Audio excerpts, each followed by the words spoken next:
बिस्मिल्लाहिर्रहमानिर्रहीम, अस्सलामु अलैकुम। मैं हूं आपके साथ आपकी मेज़बान फलक कादिर। आपको प्रोग्राम में वार्म वेलकम करती हूं। नाज़रीन, आज जो है हमारा टॉपिक किडनी के ऊपर है। किडनी जो है वो हमारी बॉडी में क्या रोल अदा करती है, और इसके अलावा जो है ना, किडनी अगर ख़राब हो जाए तो इसका सब्स्टिट्यूट क्या है, इसके अगेंस्ट में हम क्या चीज़ ऐसी लाएँ जो किडनी के तरह ही काम करे। वैसे किडनी जो है हमारे जिस्म का बहुत अहम ऑर्गन है। उसमें जितने भी हमारे जो टॉक्सिसिटी होती है जिस्म में, या कोई भी फाजिल मतलब बहुत ज़्यादा गैर ज़रूरी जो चीज़ें होती हैं, वो उसको निकाल के यूरिन के थ्रू बाहर फेंक देता है। अच्छा, आपकी किडनी जब भी ख़राब होती है तो उसमें कुछ अलामतें भी ज़ाहिर होती हैं, कुछ मतलब कि साइंस एंड सिम्टम्स नज़र आ रहे होते हैं कि हो सकता है कि आपकी किडनी जो है फेलियर की तरफ जा रही है। आज मैंने अपने प्रोग्राम में एक बहुत ही माहिर डॉक्टर को इनवाइट किया है, जिनकी स्पेशलिटी जो है वो हर्बल मेडिसिन है, और इनकी जो रिसर्च हैं वो इंटरनेशनली जो है वो पब्लिश्ड है। हार्वर्ड यूनिवर्सिटी में भी इनकी रिसर्च जो है वो पब्लिश होने जा रही है रिगार्डिंग द डायलिसिस और रिगार्डिंग द किडनी फेलियर। आज प्रोग्राम में हमारे साथ मौजूद हैं डॉक्टर वक़ार अहमद न्याज़, जो CEO हैं रहमान फाउंडेशन के। अस्सलाम वालेकुम sir, warm welcome in the program. जी वालेकुम अस्सलाम व रहमतुल्लाहि व बरकातहू। कैसे हैं आप? ठीक है, जज़ाकल्लाह जी, अल्हम्दुलिल्लाह। बहुत बहुत शुक्रिया प्रोग्राम में तशरीफ़ लाए। Thank you. और हमारा आज टॉपिक जो वही, जिस तरह हमेशा से हम अपने वीवर्स को इम्पॉर्टेंट बातें बताने की कोशिश करते हैं, वो किडनी ही है। किडनी के बारे में जो है वो हमें लोगों तक बात पहुंचानी है कि डायलिसिस जो है वो एक ऐसा अमल होता है कि वो सम टाइम अक्यूट भी होता है, और फिर अगर क्रॉनिक हो जाए तो फिर लाइफ टाइम आप उस पर डिपेंडेंट हो जाते हैं। तो हमारे व्यूवर्स को बताएगा सर, जैसे आपकी जो रिसर्च है वो हार्वर्ड यूनिवर्सिटी में पब्लिश होने जा रही है कि डायलिसिस से कैसे रोका जा सके पेशेंट्स को, किडनी फेलियर से कैसे रोका जा सके, तो ये हमारे व्यूवर्स को बताएगा कि कैसे रोका जा सकता है। बिस्मिल्लाहिर्रहमानिर्रहीम। ये जो हार्वर्ड यूनिवर्सिटी में रिसर्च दी है, हमने इसी बेस पे दी है कि हमारा जो हमारी बॉडी है वो बेसिकली 3 चीज़ों का मजमुआ है। वो एसिड है, अल्कलाइन है और सॉल्ट है। तो इंसान जब भी कभी बीमार होता है, इन तीनों चीज़ों की कमी बेशी का नाम बीमारी है। और जो हमने लोगों को अभी तक इस पे जब हमने काम किया कि गुर्दों का मसला क्यों आ रहा है, क्या वजह हो रही है, लोग डायलिसिस की तरफ क्यों जा रहे हैं, क्या वजूहात हो रही हैं, क्या मसला बन रहा है, तो वो पता चला कि बॉडी के अंदर एसिड ज़्यादा हुआ है। यूरिया एसिड है, क्रिएटिनाइन एसिड है, कोलेस्ट्रॉल एसिड है, बेशुमार चीज़ें जो एसिड हैं वो बढ़ गई हैं, और अल्कलाइन कम हो गया बॉडी के अंदर। और सॉल्ट में, नमकियात में, सोडियम में, कैल्शियम में, फास्फोरस में, पोटाशियम में, इन चीज़ों में कमी बेशी हो गई। जब हमने इस पर हमने काम किया कि इसको कैसे हम डिले कर सकते हैं, कैसे हम इसको कम कर सकते हैं। मिसाल यूरिया क्रिएटिनाइन बढ़ा हुआ है, यहाँ पे आया हुआ है, तो हम अल्कलाइन कम हुई है तो अल्कलाइन बाई माउथ दे रहे हैं और एसिड को कम कर रहे हैं। ये नया मेथड है दुनिया का, जिसको हमने मुतारफ़ करवाया है। और हमने 2003 से लेके अब तक वो पेशेंट जिनको अभी तक डायलिसिस पे नहीं गए, अल्लाह के फजल करम से, कोई 15 साल हो गए, 16 साल हो गए। ये 2019 को मैंने रिसर्च वहाँ भेजी, और अल्लाह का शुक्र है उन्होंने देखा, माना। 50 बंदों का डेटा मांगा, तो हमने 50 लोगों का डेटा दिया उनको कि ये 50 बंदे नहीं, 10,000 बंदा मेरे पास अल्लाह के फजल करम से, जिसको डायलिसिस पे नहीं जाने दिया। अब उनमें से 15 बंदों पे वो अपनी रिसर्च के लिए बुलाना चाह रहे हैं। ये कोरोना, ये हालात की बिना पे ये सारा सिस्टम अपसेट हुआ हुआ है। जैसे ये हालात ठीक होते हैं, फरवरी मार्च तक उम्मीद है, तो मार्च के बाद एक बहुत बड़ा सेमिनार हो रहा है, जहाँ पे मैं अपनी रिसर्च पढ़ रहा हूँ, वहाँ पे हार्वर्ड यूनिवर्सिटी में। और अल्हम्दुलिल्लाह उसको प्रूव किया हमने कि डायलिसिस को कैसे डिले कर सकते हैं। उसके लिए उसके ऊपर जो हमने काम किया है, हमने कुछ ऐसी ग़िज़ाओं पे काम किया है कि वो खुराकें जिनके अंदर एसिड ज़्यादा है वो हमने बंद करवा दी, और वो खुराक जिनके अंदर अल्कलाइन ज़्यादा है वो अल्कलाइन शुरू करा दिया। और ऐसी जड़ी बूटियाँ हैं, हर्ब्स हैं, जिनको हम बाई माउथ देते हैं, और बॉडी के मसाम के ज़रिए, पसीने के ज़रिए हम यूरिया क्रिएटिनाइन निकाल देते हैं। एक नई थ्योरी है कि मसाम के ज़रिए भी आप, हमारे टॉक्सिन तो निकल ही नहीं रहे ना, हम सब लोगों के। एसियों का ज़माना है, और सर्दी आती है तो हम फिर कपड़े पहन लेते हैं, जैकेटें, अपने आप को फिर भी बचा के रखते हैं, पसीना तब भी नहीं आता। गर्मियों में आना होता है पसीना, वो हम आने नहीं देते। गाड़ी में एसी, दफ्तरों में एसी, जहाँ जाते कोशिश करते हैं, हम उसी लाइफ के आदी हो चुके। बर्न जो खाते हैं वो बर्न नहीं करते, हमारे टॉक्सिन निकल ही नहीं रहे, पसीना हमें आ ही नहीं रहा ज़्यादा लोगों को। हमारे जो बड़े बूढ़े हैं, गांव के लोग हैं, अभी तक बचे हुए हैं वो बीमारियों से, सेहत वाली ज़िंदगी गुजार रहे हैं। वो खेती बाड़ी करते हैं, मेहनतें करते हैं, जो खाते हैं वो बर्न भी करते हैं।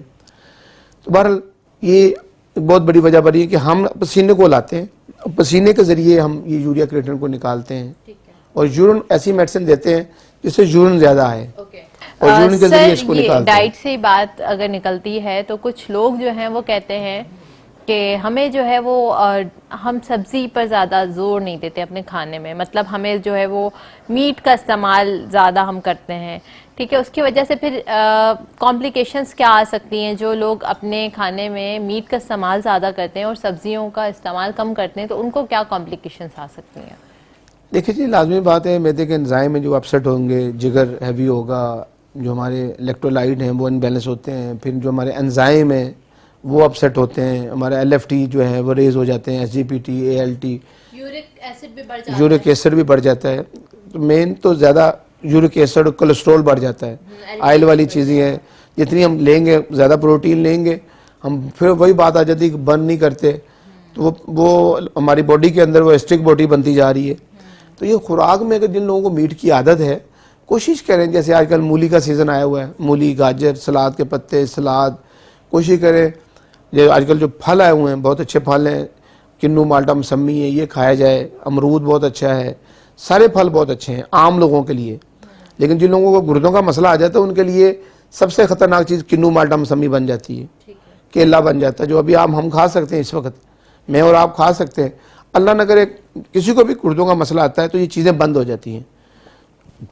पानी का इस्तेमाल बहुत अच्छा होना चाहिए, करते नहीं हम लोग, और पानी एक वक्त आता है जब हम नहीं करेंगे तो ये पानी हम पे बंद हो जाएगा।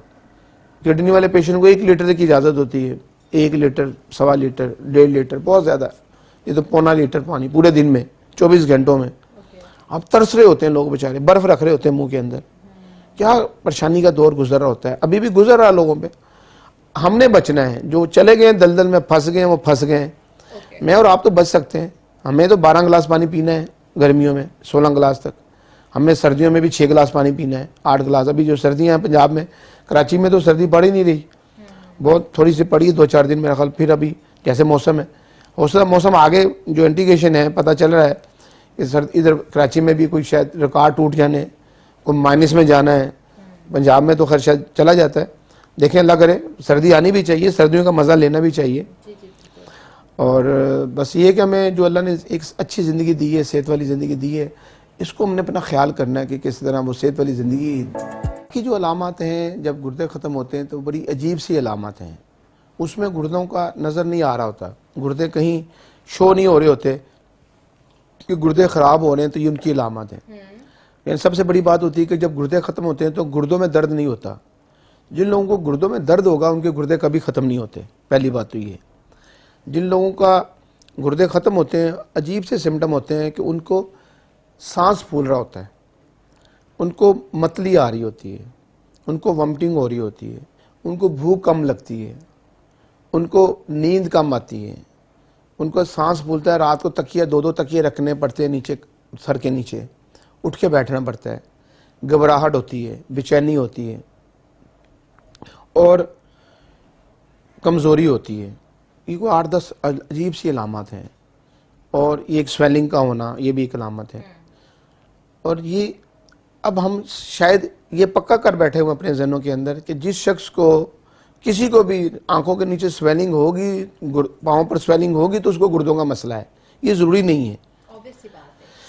अब जब ये सिम्टम आते हैं तो मतली हो रही, काफ़ी अर्सा तो हमें पता नहीं चलता कि गुर्दों का मसला आया हुआ है। मतली की मेडिसिन ले रहे होते हैं, मुख्तलिफ़ किस्म की मेडिसिन ले रहे होते हैं, फक्कियाँ खा रहे होते हैं, मैदे को ठीक कर रहे होते हैं। सांस का मसला है तो हम दमे के डॉक्टर के पास जा रहे होते हैं, TB के डॉक्टर के पास जा रहे होते हैं, हार्ट के डॉक्टर के पास जा रहे होते हैं, वहाँ रिपोर्टें ठीक आ रही होती हैं। वो कोई अच्छा डॉक्टर, समझदार जो डॉक्टर है, वो कहते हैं कि भाई जाएँ आप अपने RFT टेस्ट कराएँ, गुर्दों के टेस्ट कराएँ, उसमें ना मसला हो। और जब वो करवाते हैं तब पता चलता है कि ओहो भाई इनका तो क्रिएटिन यूरिया बढ़ा हुआ है। ये तो यूरिया क्रिएटिन बढ़ने की वजह से, ये फासद मादों के बढ़ने की वजह से, जो ब्लड के अंदर जो फासद मादों की मिकदार है वो 10 से 50 तक होनी चाहिए यूरिया की, क्रिएटिनिन की 0.5 से लेके 1.5 तक होनी चाहिए। इसी तरह ये सब इनबैलेंस हुए। पोटाशियम 5 पे गया होता है, 5.5 पे, 6 पे गया होता है। इसी तरह सोडियम वो कम हुआ होता है, कैल्शियम कम हुआ होता है, फास्फोरस बड़ा होता है। इनकी मकदारें सारी इनबैलेंस हुई होती हैं। तो जब ये इनबैलेंस होते हैं सब चीज़ें, तो तब वहाँ पर पता चलता है कि इसका अब कोई हल नहीं है, ब्लड साफ़ करना है। और इसी तरह जब और सिम्टम आ रहे होते हैं, कमज़ोरी हो रही होती है, तो हम पराठे खा रहे होते हैं कि यार कमज़ोरी, देसी घी खा रहे होते हैं। तो देसी घी तो जहर है उस वक़्त। तो उस वक़्त इन लोगों को हमें लाजमी बात है, टेस्ट तो हम कमज़ोरी के होते ही नहीं, टेस्ट हमारे कमज़ोरी के है ही नहीं। हम कहते हैं वैसे कमज़ोरी हो गई है, वैसे पट्ठों का मसला आ रहा है जी, वैसे वो तो आपके लोड आ गया है, आपके ब्लड के अंदर यूरिया बढ़ गया, क्रिएटिनिन बढ़ गया, आपका HB कम होना शुरू हो गया। तो जब ये फासल मादे बढ़ते हैं और जब ये सांस फूलता है तो लंग्स में पानी आ रहा होता है, और या ये यूरिया क्रिएटिनिन बढ़ने की वजह से सांस फूल रहा होता है। हमें बहुत देर बाद पता चल रहा है पाकिस्तान के लोगों को। कराची में फिर भी जल्दी पता चल रहा है, कराची में, सिंध में। बाकी जो पठान लोग हैं, हमारे सरहद के लोग हैं, बलोचिस्तान के लोग हैं, पंजाब के लोग हैं, विल पावर स्ट्रॉन्ग है, ज़्यादा बेहतर है यहाँ की निस्बत। यहाँ की आबो हवा, समंदर करीब है, यहाँ पे खाने इस तरह के, थोड़ी विल पावर कम है यहाँ के लोगों की। वहाँ पे मैंने देखा सरहद में कि 30 पे क्रिएटिनिन पहुँचा हुआ है। 1 होना चाहिए मेरे और आपके अंदर क्रिएटिनिन ब्लड के अंदर, यूरिया 10 से 50 होना चाहिए, वो 400 पे पहुँचा हुआ है। चल फिर रहे हैं, अफगानिस्तान से आ रहे हैं इलाज के लिए मेरे पास पेशावर। मैं कहता हूँ भाई किधर? वो कहते हैं इलाज कराना तुमसे बस। मैं कहता हूँ मैं यहाँ केस ही नहीं ले रहा आपका। वो कहते क्यों नहीं ले रहे? हम तो इतनी दूर से आए हैं, आपको लेना पड़ेगा केस। मैं कहता हूँ यार आप मुझे अंदर करवाओगे, आप गलत केस लेके, यहाँ पे रिजल्ट तो मिलेगा नहीं। क्रिएटिनिन 30 पे पहुँचा हुआ है, आपकी हालत कभी भी ख़राब हो सकती है, इमरजेंसी में जा सकते हो। जब तुम इमरजेंसी में जाओगे, वहाँ जब जाओगे तो पता चलेगा जी कहाँ से इलाज कराते रहे हो। पता चलेगा जी डॉक्टर वकार से इलाज कराते रहे, रहमान फाउंडेशन से और रहमान मेडिकल सेंटर से इलाज होता रहा, ये जनाब सारा इल्ज़ाम हम पे आ जाएगा। तो हम क्यों गलत केस लें? तो मैं पहले डायलिसिस करवाता हूँ वहाँ पे। लेकिन विल पावर का बताना चाह रहा हूँ कि विल पावर बड़ी स्ट्रॉन्ग है इन लोगों की, कुफ्ते मुदाफ़े बड़ी स्ट्रॉन्ग है। हमारे लोगों को पता नहीं चलता, पंजाब के लोगों को, सरहद के लोगों को, बलोचिस्तान के लोगों को, उनको मैं ये ज़्यादा बताना चाह रहा हूँ, बल्कि पूरे पाकिस्तान के अंदर, कि हमें अपना टेस्ट करवाने हैं, हमें अपने RFT टेस्ट करवाने हैं, पता चलता रहे कि हमारी क्या पोजीशन है। ये सिम्टम नहीं भी आते बाज़, ये जो सिम्टम मैंने बताया बड़ी लेट आते हैं, ये सिम्टम ये जल्दी नहीं आते।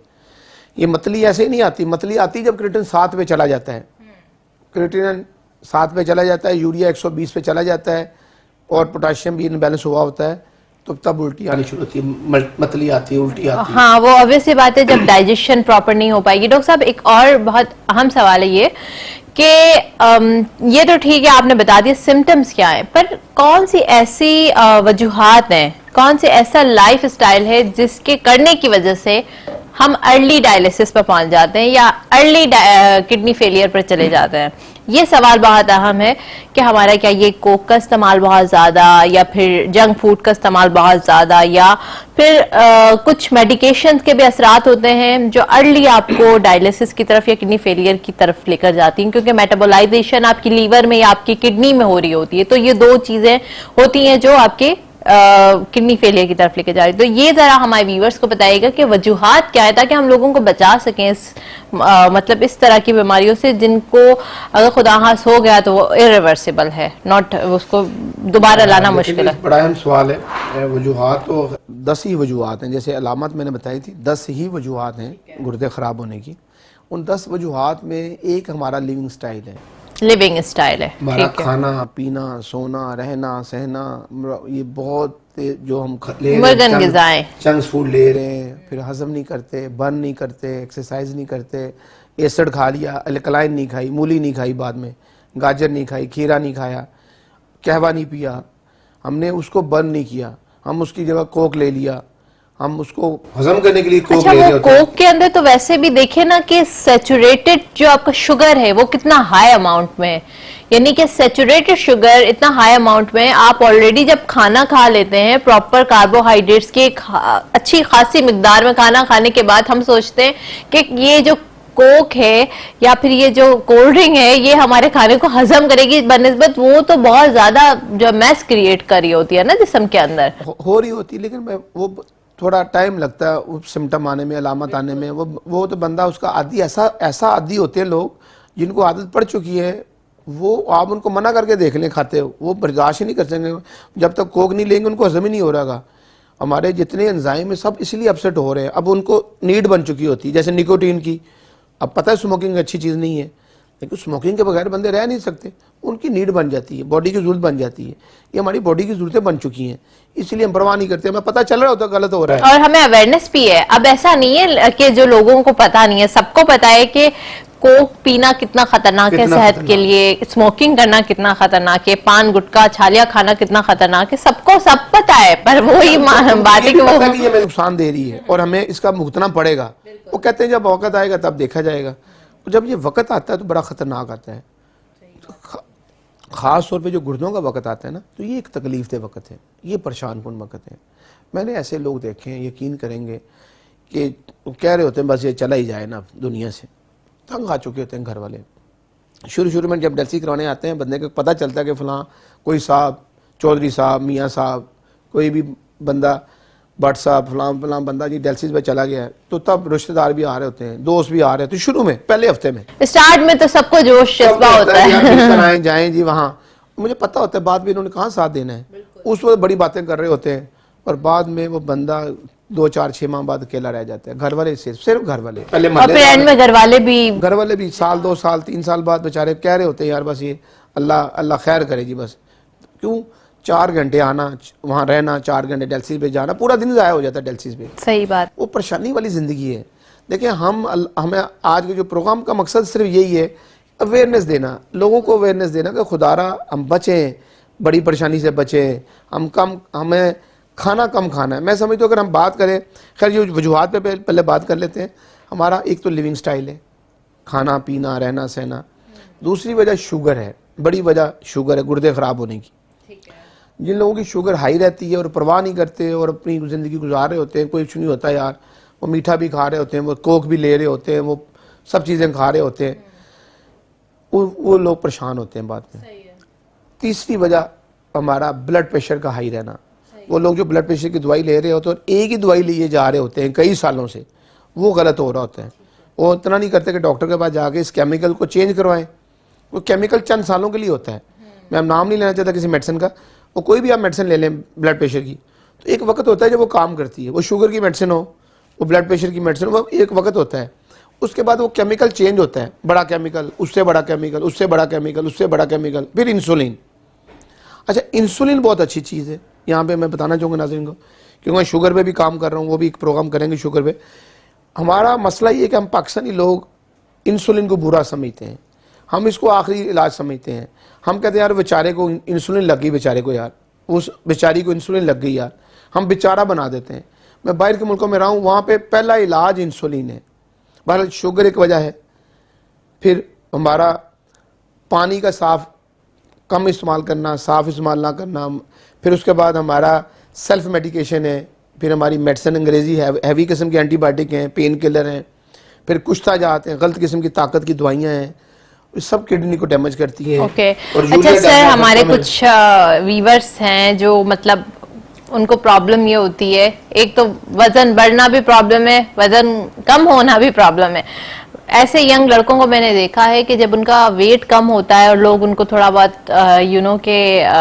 क्रिटिसाइज क्रिटिक करते हैं कि आप पतले बहुत ज्यादा हैं, तो वो क्या करते हैं कि वो ऐसी मेडिसिन लेना शुरू कर दें जिसके अंदर स्टेरॉइड्स होता है।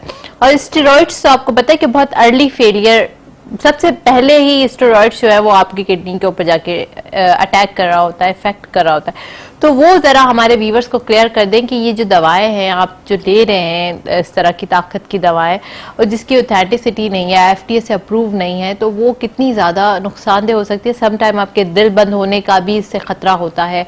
सो काइंडली ये सब चीज़ों को ज़रा ख्याल से इस्तेमाल किया करें। बड़ी सही आपने बात की है। मैं उस पर से 2-3 चीज़ें रह गई थी। एक स्टोन भी वजह बनते हैं गुर्दे ख़राब होने की, अल्ब्यूमिन जिनको आ रही थी, प्रोटीन ज़्यादा आ रही होती है, वो भी एक वजह बनती है।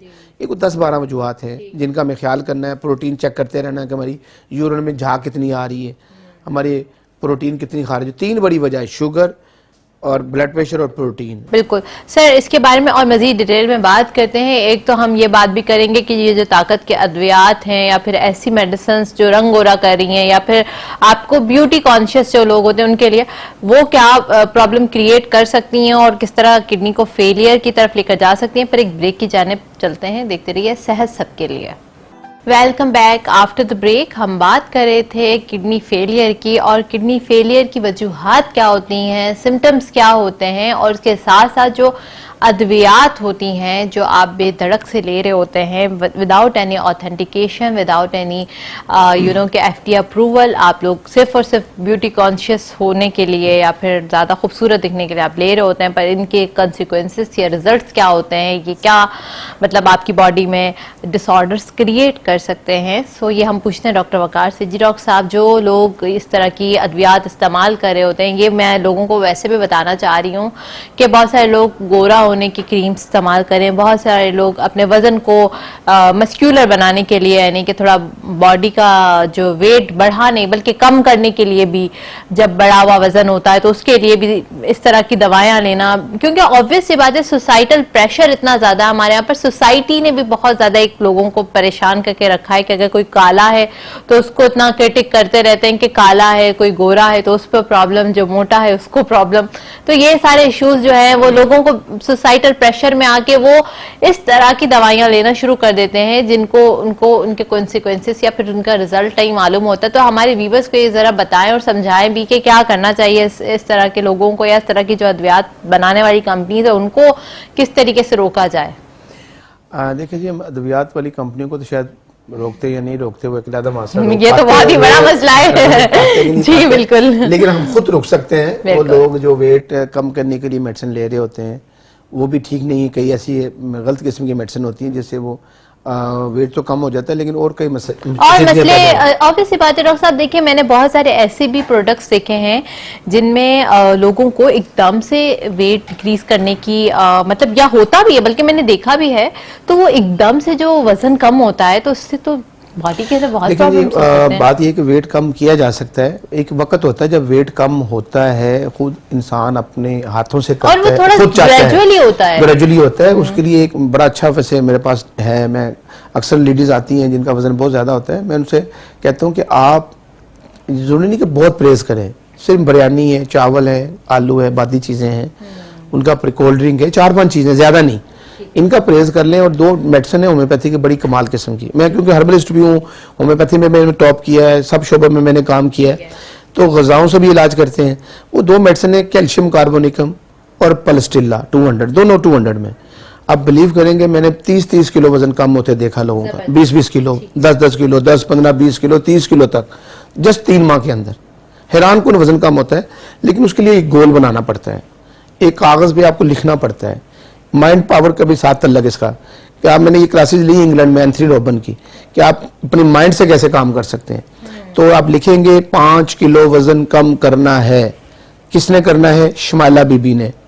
किसने करना है? डॉक्टर फलक साहबा ने, या कोई भी जिसने भी करना है, अपना नाम लिखेगा और नीचे साइन करेगा इंग्लिश में, फिर अंगूठा लगाएगा, स्याही वाला जो पैड होता है वो लगा के उस पर लगाएगा, फिर डेट मेंशन करेगा कि वजन कब करना है।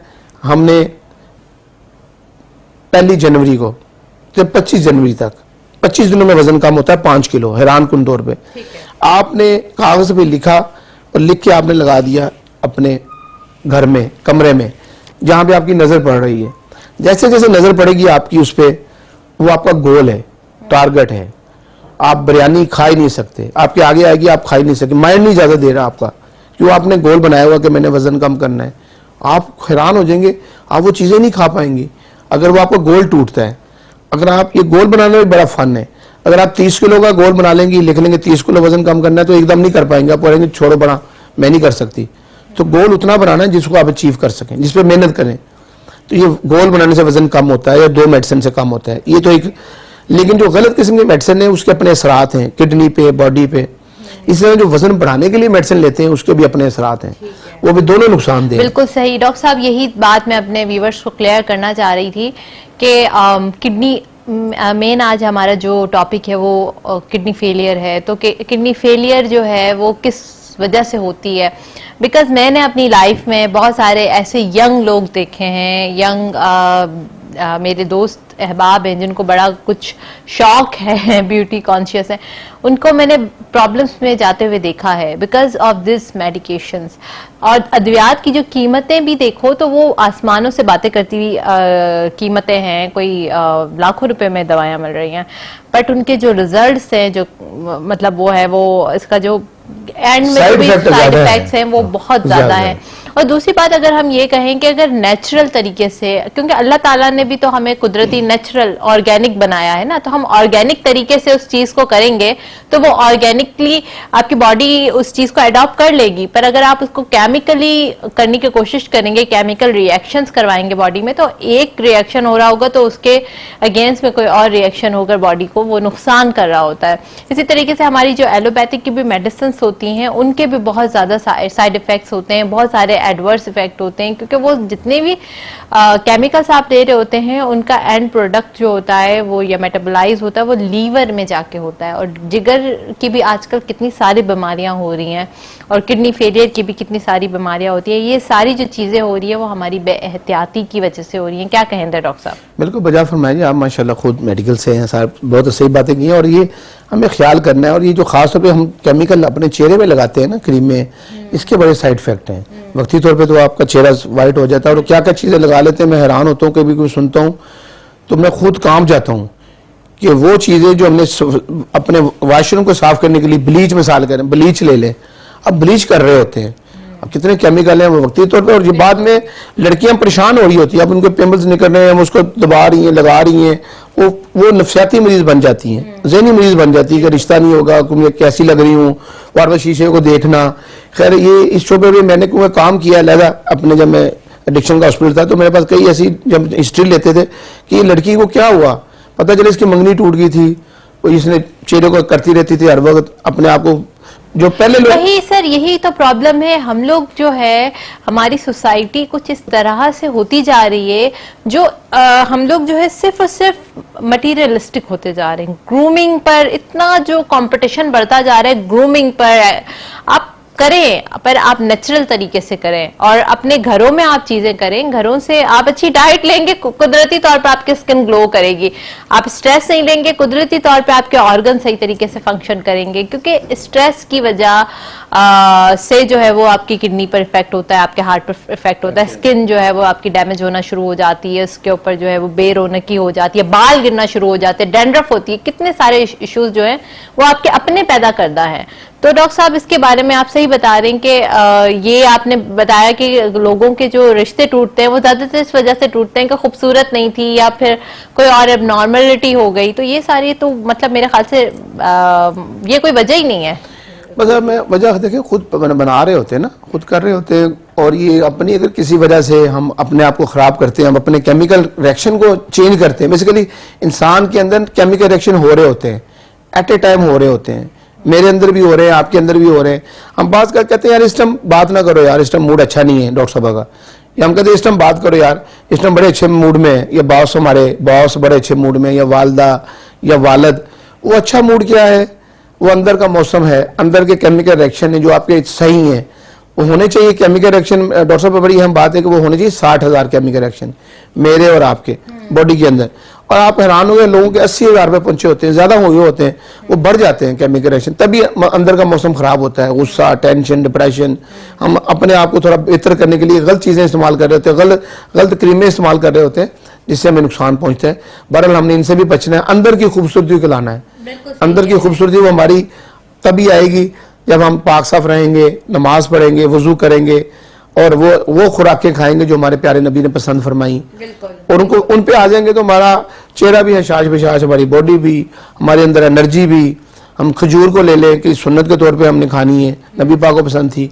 कद्दू शरीफ को ले लेंगे, कद्दू नबी पाक को पसंद था, उनको मटन भी पसंद था, बकरे का गोश्त भी पसंद था। वैसे भी डॉक्टर साहब जिस तरीके से हमारा इस्लाम जिंदगी गुजारने के लिए कहता है, उस तरीके से अगर हम जिंदगी गुजारें तो हमें वैसे भी कोई प्रॉब्लम होगी ही नहीं। बिकॉज हमें हमेशा जो है इस्लाम ये कहता है कि हमें सादा डाइट लेनी चाहिए। सादा डाइट में आपकी कितनी पावर है, इसके अलावा एक्सरसाइज के ऊपर कितना एम्फेसाइज किया गया है। तो 5 वक्त जो नमाज पढ़ना है उसको, जल्दी सोना, जल्दी उठना, पानी का इस्तेमाल, हर चीज में मतलब एक प्रॉपर स्ट्रेस से मना किया गया है कि परेशान, गुस्से को मना किया गया है। हर वो चीज जो हमारी सेहत के लिए नुकसानदेह वो हमारे दीन ने जो इसको मनफी कर दिया है। So this all are things are very important and हम सबको इस चीज पर फोकस करना चाहिए कि आपकी सेहत आपके अपने हाथ में है और आप अपनी डाइट को, अपनी लाइफ स्टाइल को अगर थोड़ा चेंज करेंगे, थोड़ा से मॉडिफाई करेंगे तो ये आपको बहुत सारी चीजों से बचा सकती है। जैसे कि हाइपरटेंशन है, ब्लड प्रेशर एक साइलेंट किलर है।